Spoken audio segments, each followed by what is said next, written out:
You know, Peter Obi is the only man that I've watched closely in honest view that whenever they ask him questions, regardless to his interest in Nigeria and what he intend to do when he becomes president, he have speak eloquently with boldness and he have emphasized in details what he's going to do when he becomes the president.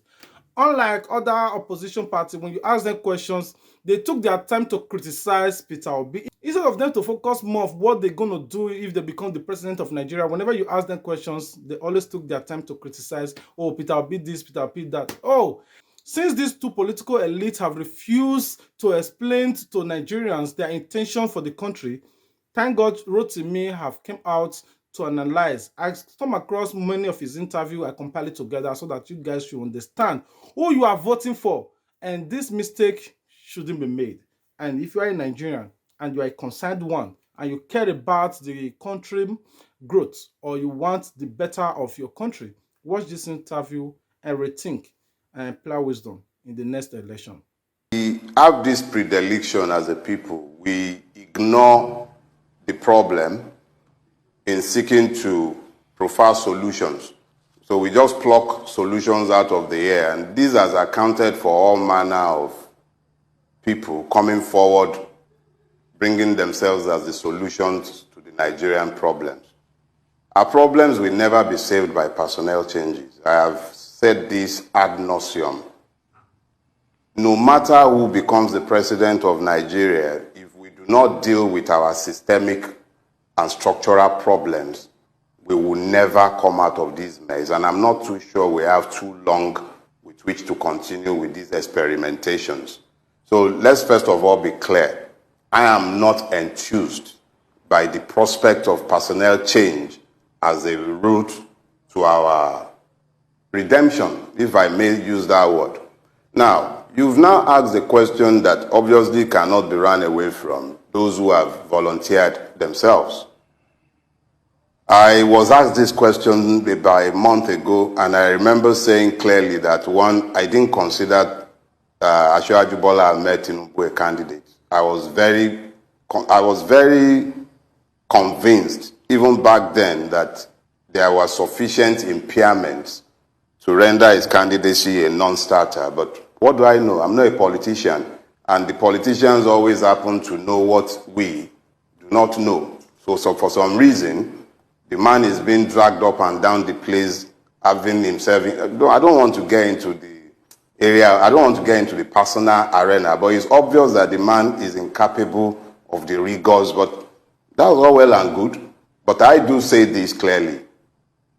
He is not in any way, shape, or form capable of transforming the Nigerian situation. He's had 22 years in Lagos already. I live in Lagos.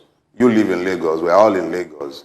If this is the best that a man can do in 22 years of unchallenged hegemony in the state that has the most capacity, I challenge any one of you to suggest that you've entered a government hospital in the last 10 years, both Tundun and Doc. Even your whole building there, take a poll. You'll find out that nobody's children is going to a public school. Nobody's children goes to a government hospital. There is a complete failure of social services. I believe if you look at the school enrollment figures in Lagos State, you find very quickly that Lagos State has less than, for every 10 classroom space in Lagos State, less than 3 belong to the Lagos State government itself. So the public school system is non-existent. And this man has been there for 22 years. Jack Conde spent 4 years. We're still talking about him. When people are demanding Asiwaju Bola Ahmed Tinubu's primary school certificate and his secondary school certificate, it is a question of character, not certification. If it were to be about certification, General Buhari has already destroyed that bar. So it's not as if anybody can produce something less than he has already produced, which is virtually nothing. So the demand for Asiwaju's primary school certificate is because I believe there was something about a school, a lawyer or something like that. Yes, which has school, lawyer, Lagos. Exactly. So when You already have that controversy trailing him, and then you had GCI, Government College Ibadan. And it wasn't until I was told somebody asked what set it belonged to. So you have a man whose background is shrouded in mystery. You can't say what is, there are even issues surrounding the name. So you have issues, all these issues are the ones masquerading as the demand for certificate. But I actually think that the issue goes a whole lot deeper than that. It's about what kind of society we have. Who are we as a people? A man has been governor twice. He has been blessed sufficiently. People don't like me saying he has ruled Lagos for 23 years, but to a very large extent, Lagos has been his fiefdom. And all these allegations have dug the step all this while. And yet, at every point, we have found the grace as a people, at least in Lagos State. And we've continued to mollycoddle this. Now, all of a sudden, everybody is now demanding primary school certificates, secondary school certificates. I'm not too sure that these aren't just distractions. The man has retained excellent counsel, and they've made clear that he has not violated any laws. I think we should begin to deal with the substantive issues of character, integrity. Who are we dealing with? What's your name? What's your age? Who are you? Who are you? These are the issues, not certificates. People will just focus on these technicalities and they'll be arguing it from now till tomorrow. Who are you? Who went to primary schools with you? I know the people I went to secondary schools with, Fidelity Grammar School, they know me. They have my nicknames. People I went to primary school with, I still know one or two of them. There are a lot about all of us that we don't like people knowing or that we cover. But at the end of the day, the substance of who you are as a person must be known, especially when you are seeking this kind of office. As decrepit as the office has been rendered, it does not change the fact that that is still the person who is us. So if you are going to be us, who are you? You see, for me, my disappointment is more with the people who would be willing to embrace the delusional lies of the possibility of anything changing or improving if either Tinubu or his twin brother Atiku or Etiku should become the president. They are actually twin horsemen of the apocalypse. They are not different. They are the same.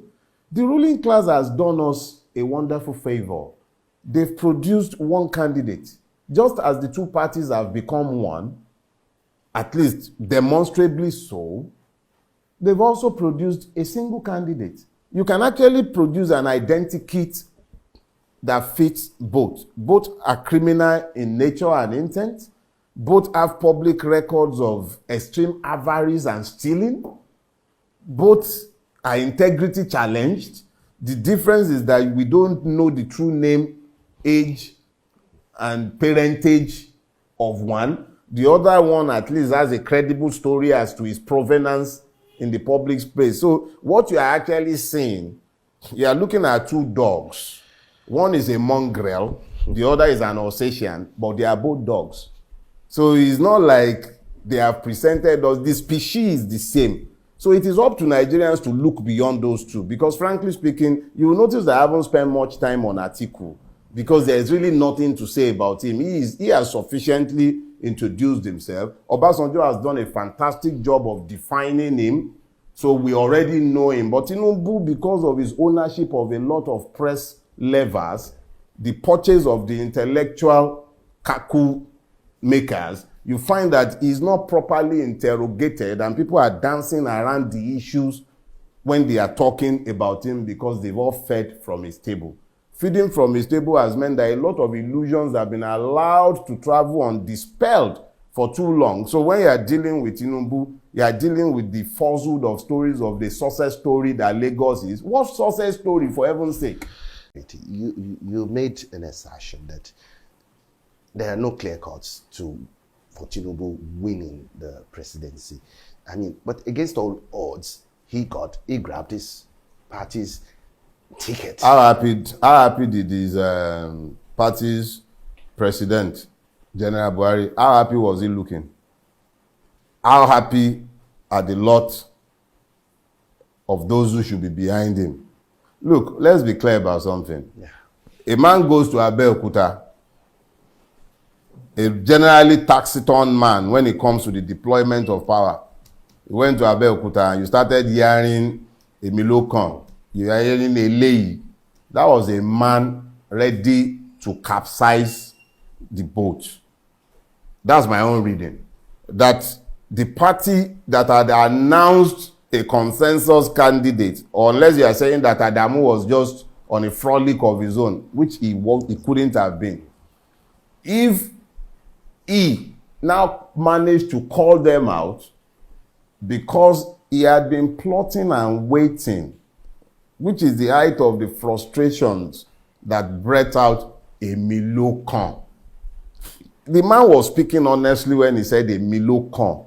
They sat in their coven and agreed what to do. What they agreed in their coven, we didn't know until they came outside to start telling us. And the man was emphatic. He said he went to the man. The man was weeping on TV. He went to him and he said to him, look, we can build an alliance capable of winning this election. You run. And he was to run as the man's vice. But of course, we know sufficiently now that Shola Saraki's ambition for the Senate presidency, and being the wily politician that one is, he could see clearly that if there is a Muslim ticket, his own chances of becoming the Senate president would have been destroyed. So of course, he was one of those who kicked against a Muslim ticket, and they've said sufficient in the public space for us to piece it together. So it is clear that truly, based on the agreements reached within their coven, Emilokan, it was his turn truly. But it was his turn to do what? To carry their party's ticket. Carrying the party's ticket is one thing. Winning the election is another ball game entirely. Are the northern power brokers prepared to trust him with power? That's one.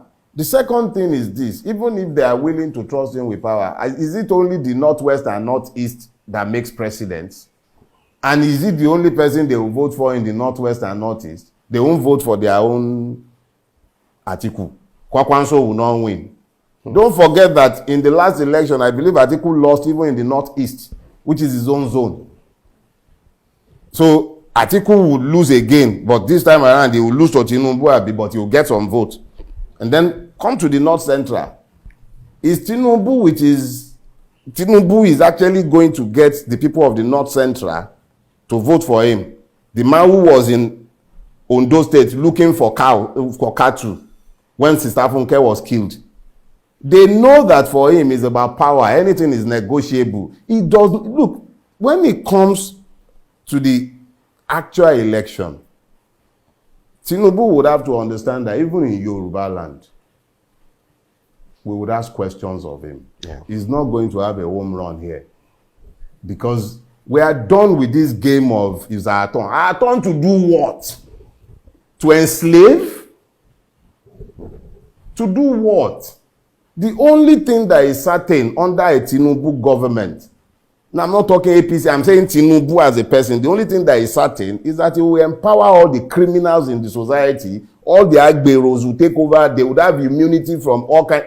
Already in Lagos State, we are hearing stories of how Okadas cannot drive, they can't ride if they are not wearing vests, advertising his candidacy. In Lagos State, or agberos will begin to drag them. So that's the level of criminality that is already normal in this space. So when this is what we're going to be ending the video today. Thank you all for always supporting the growth of this channel. May God continue to bless you, for all our returning subscribers, for always sharing and commenting and watching our video. If it is the first time coming across our video, please take your time to like, share, and subscribe. If you do, please turn on the notification bell so that you wouldn't miss out any of our future posts. Until we meet again, stay tuned, Plan B TV. Peace out. Don't forget to subscribe. to get notified. And I see the show you support. Now say God go bless you too. Sense on the bit. Plan B TV. Plan B TV. Plan B TV. Oh. Plan B TV. Plan B TV. Plan B TV. Plan B TV.